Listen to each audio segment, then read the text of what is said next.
배관을 풀었기 때문에 푼 거 그대로 이렇게 밸브 드너트 여기 그냥 연결해주면 끝입니다. 전선은 뭐 당연히 잘랐던 거 다시 연결해주고 여기도 그대로 LN 잘 확인해서 연결해주면 됩니다. 물호스는 호스에 뭐 연결해서 이렇게 물이 밖으로 빠지게 하면 되는 겁니다. 딱 끝입니다. 일단 기본 세팅은 이게 전부입니다.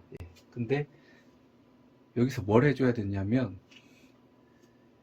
이 배관에 있는 이물질, 공기 중에 수증기가 있을 수 있겠죠. 이 배관에 청소해 주는 겁니다. 가장 좋은 방법은 진공을 잡아주는 겁니다.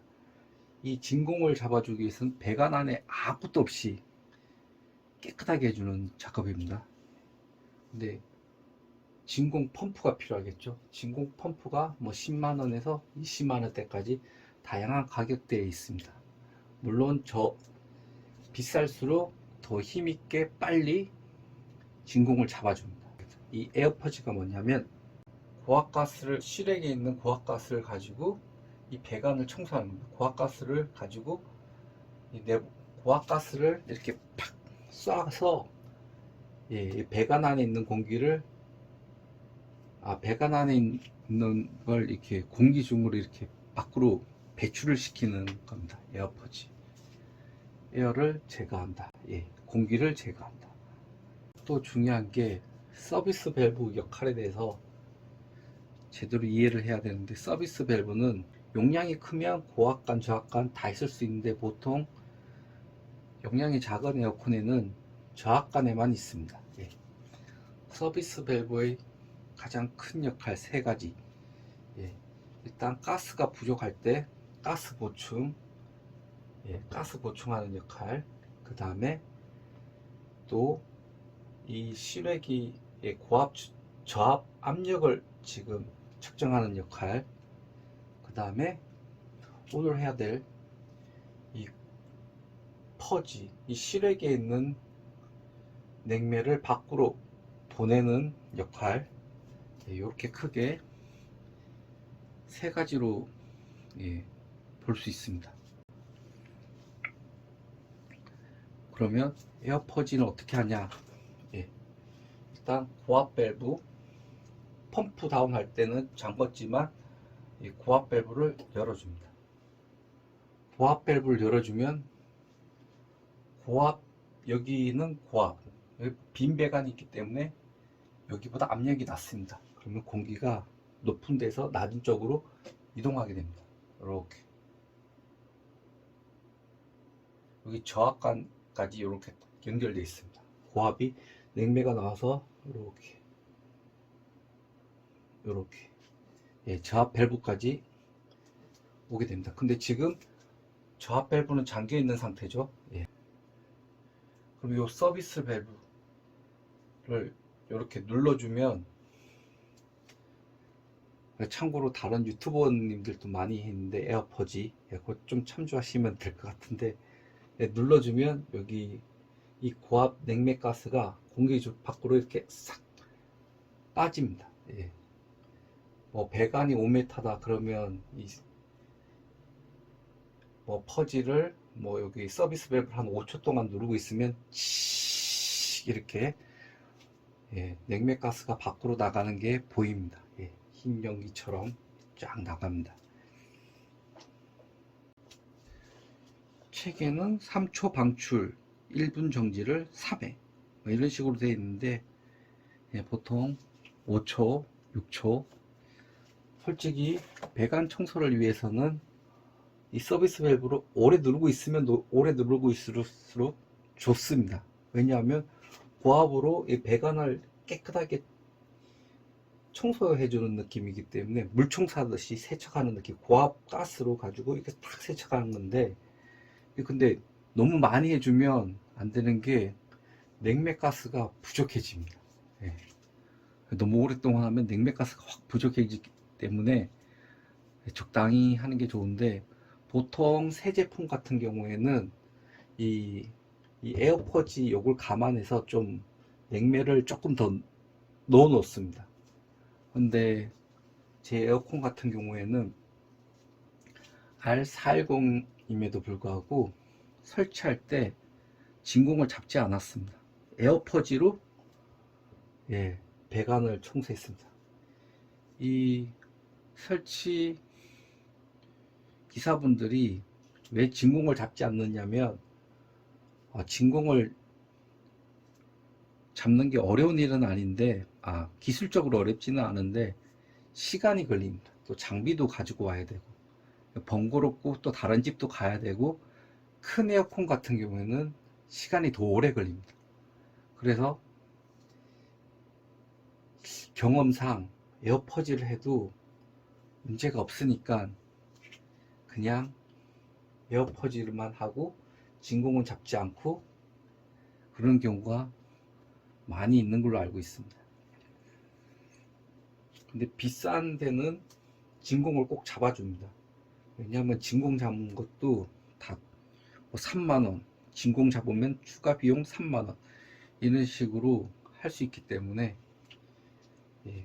저처럼 직접 한다거나 아주 저렴하게 할 때는 진공을 잡지 않을 수도 있습니다. 아무래도 이 배관의 이물질이 실외기 냉매가스랑 섞이면 상당히 안 좋을 수밖에 없는데, 근데 문제는 뭐냐면 근데 R22 같은 경우에는 예전 에어컨은 이 진공 잡는 기사분이 거의 없습니다.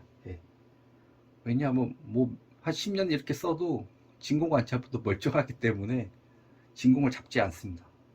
빨리 하고 딴짓하고 그런 식으로 했는데 R410은 진공을 잡지 않으면 성능에 이상이 있을 수 있다, 오래 쓸 수 없다, 그런 식으로 해서 말이 많은데 결론부터 얘기하면 일단 제가 진공을 잡지 않고 설치하고 처음에 새 제품을 설치하고 1년 동안 아주 정상적으로 작동하고 조용하게 작동하고 지금 또 재설치를 하는데도 진공을 잡지 않고 에어퍼지만으로 했는데 지금 2주 됐는데 그래도 문제는 없습니다. 다시 한번 정리하면 진공 대신 에어퍼지로 하는데 R410은 진공 펌프로 하라고 권장하고 있지만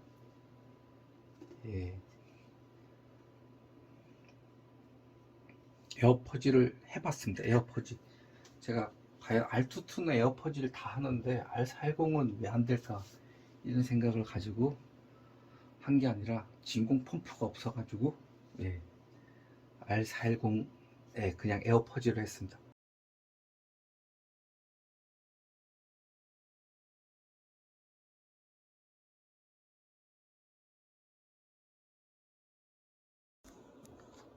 에어컨을 사용한 지 2주가 됐습니다. 지금 외부 온도는 30도 정도, 내부 24도까지. 지금 2주째 시점 2주인데 제가 더위를 많이 타서 에어컨을 하루 평균 4-5시간, 3-4시간 그 정도는 계속 켰습니다. 좀 더운 날은 7시간 또 틀고, 지금 아주 한여름이 안 됐는데 한 2주 동안 사용한 결과 아무 문제 없습니다. 소리도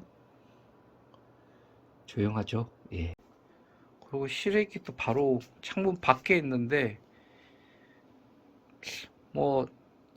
정속형 인버터 아닌 캐리어 6평 에어컨 아주 조용합니다. 창문 이렇게 구멍 약간 열어놓고 닫아도 외부 실외기 소리 잘 안 들립니다. 기회가 되면 지금 2주 사용해서 정상인데 올여름 제가 9월달까지 초까지 에어컨을 트는데 그 에어컨 철거하는 시점에서 한번 결과가 궁금해 하시는 분들이 많으면 예, 제가 한번 다시 찍어서 올리겠습니다.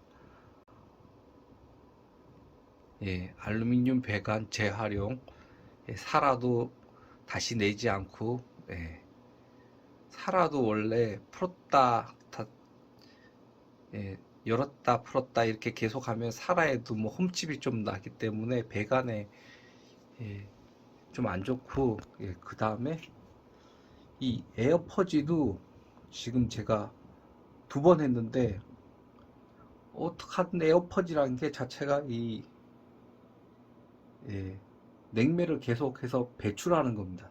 예, 그래 두 번까지는 시원합니다. 예, 3번은 좀 그렇겠죠. 예, 냉매가 줄어들으니까 3번 에어퍼지는 좀 그런데 예, 2번까지는 왠지 정상적일 것 같고 3번째부터는 에어퍼지 할 때 너무 많이 냉매를 탁 빼버리면 예, 냉매 부족으로 시원하지 않을 수도 있을 것 같습니다. 예, 그거 나중에 기회가 되면 한번 3번까지 한 결과를 올려보도록 하겠습니다.